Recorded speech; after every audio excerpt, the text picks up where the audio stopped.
Hello everyone, welcome to Lush and Salty Aquariums. We're looking at my 2.5 gallon jar aquarium or vase aquarium, and in it we find primarily a colony of ever reproducing least killifish. Those are the dark brownish coppery fish.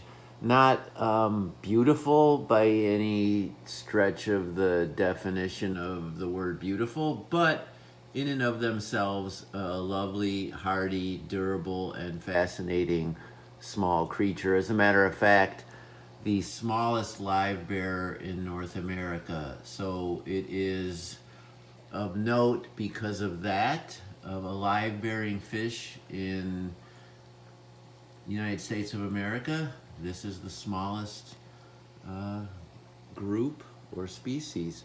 Now, I have quite a few in here of all different sizes. You're looking at a bunch of juveniles right now, and I don't see one of the massive adults, at least massive relative to the size of the fish.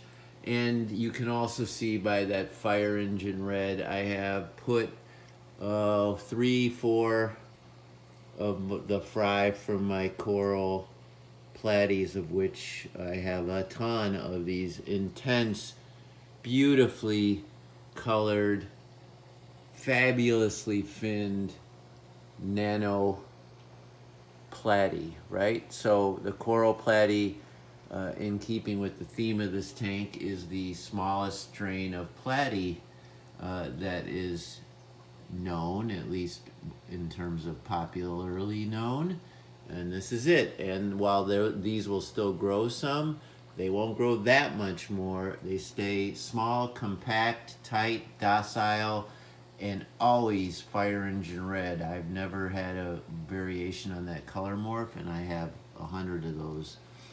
So for an explosion of red in any size tank, the coral platy is for you, right? And you can definitely get them for a smaller aquarium such as this one, whereas any other platy would be, I think, too aggressive, large, and just rambunctious for anything less than a 5-gallon tank, and arguably less than a 10-gallon tank. But these can absolutely be housed in something smaller than that. At least I do. Obviously, bigger is better. But certainly when they're in a juvenile state, this tank is more than adequate. I also have clippings of plants from all my other aquarium doing pretty nicely in here. Obviously that's guppy grass in the foreground, really in all the ground. And then lower to the ground we have Anubias, different strains of that right there. And then there's also some Java fern in the back, and maybe a bit of Anubias petite, which I can't really see anymore. It's beneath all that duckweed right near the surface on the piece of anchoring driftwood, which is just somewhat visible throughout the jungle of this tank. I'm running a simple sponge filter. I do have a nano heater.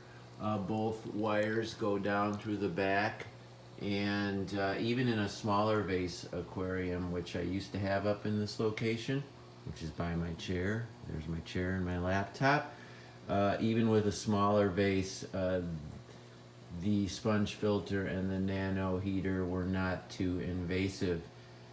I can't get an incredible optic because of 2 reasons. One, this is an older iPhone, so it is what it is. And 2, the main reason is the circular glass makes for challenging filming. You're never going to get a perfect optic when you have this circular shaped glass.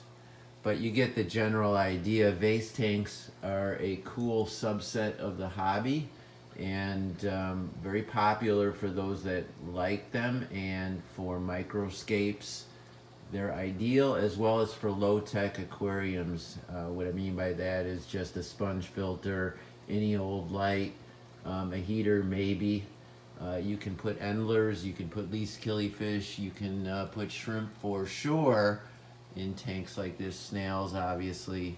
I've got all of that in here. You can see some ram's horn snails on the bottom. There's nothing special about this tank, nothing. But that makes it special in its ordinariness. It's just a classic American still life for the planted aquarium. And in keeping with still lifes, I have it here as a tableau on a little base next to my chair. So, hope you enjoyed this brief look at a tiny tank. And as always, keep your hands in the tank. Ciao for now.